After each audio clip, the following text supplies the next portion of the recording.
കൊച്ചിയിൽ നിന്ന് പുറപ്പെട്ട KSINCയുടെ ആഡംബര കപ്പൽ യാത്ര പാതി വഴിയിൽ നിർത്തി മടങ്ങി. കടൽ പ്രക്ഷുബ്ധമായതിനാൽ നെഹർ ടിറ്റി എന്ന കപ്പലാണ് യാത്ര ഉപേക്ഷിച്ചത്. വൈകിട്ട് 4 മണിക്ക് ബോൾഗാട്ടിയിൽ നിന്നാണ് കപ്പൽ പുറപ്പെട്ടത്. അർജുൻ മട്ടന്നൂരുണ്ട് കൂടുതൽ വിവരങ്ങളുമായി. അർജുൻ മട്ടന്നൂർ, MSC കപ്പൽ ചരിഞ്ഞ് മുങ്ങിയതിനു ശേഷം കടൽ വളരെ പ്രക്ഷുബ്ധമാണ് എന്ന് തോന്നുന്നു. ഇപ്പോൾ എന്താണ് നമുക്ക് ലഭിക്കുന്ന ഏറ്റവും ഒടുവിലത്തെ വിവരങ്ങൾ?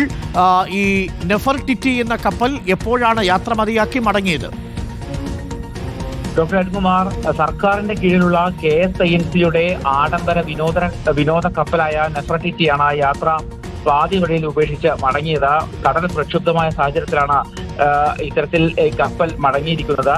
വൈകിട്ട് 4 മണിക്കാണ് അരുൺകുമാർ ഈ കപ്പൽ കൊച്ചി ബോൾഗാട്ടിയിൽ നിന്നും പുറപ്പെട്ടത്. ഏതാണ്ട് 5 മണിക്കൂറാണ് ഈ കപ്പലിന്റെ യാത്ര.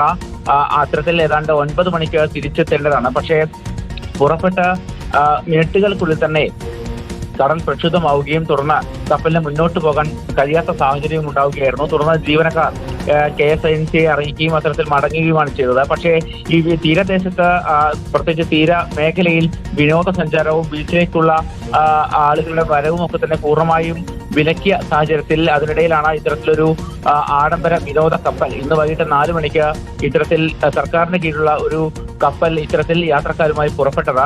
എന്തായാലും പാതി വഴിയിൽ വെച്ച് ജീവനക്കാർ തന്നെ മടങ്ങണമെന്ന് ആവശ്യപ്പെടുകയായിരുന്നു. അതിന് പിന്നാലെയാണ് കപ്പൽ മടങ്ങിയത്. ഏതാണ്ട് 2 മണിക്കൂർ കൊണ്ട് തന്നെ കപ്പൽ തിരിച്ചെത്തുകയും ചെയ്തു. പക്ഷേ കപ്പലിന് കടലിൽ വലിയ തോതിൽ മുന്നോട്ട് നീങ്ങാനും അതോടൊപ്പം തന്നെ മടങ്ങി വരാനും ബുദ്ധിമുട്ടുകൾ നേരിട്ടിട്ടുണ്ട്. അത്തരത്തിൽ വലിയ പ്രതിസന്ധികളാണ് കപ്പൽ നേരിട്ടത്. എന്തായാലും അതിനുശേഷം കപ്പൽ ഇപ്പോൾ തിരിച്ചെത്തിയിരിക്കുന്നു. യാത്രക്കാരൊക്കെ തന്നെ സുരക്ഷിതരുമാണ്.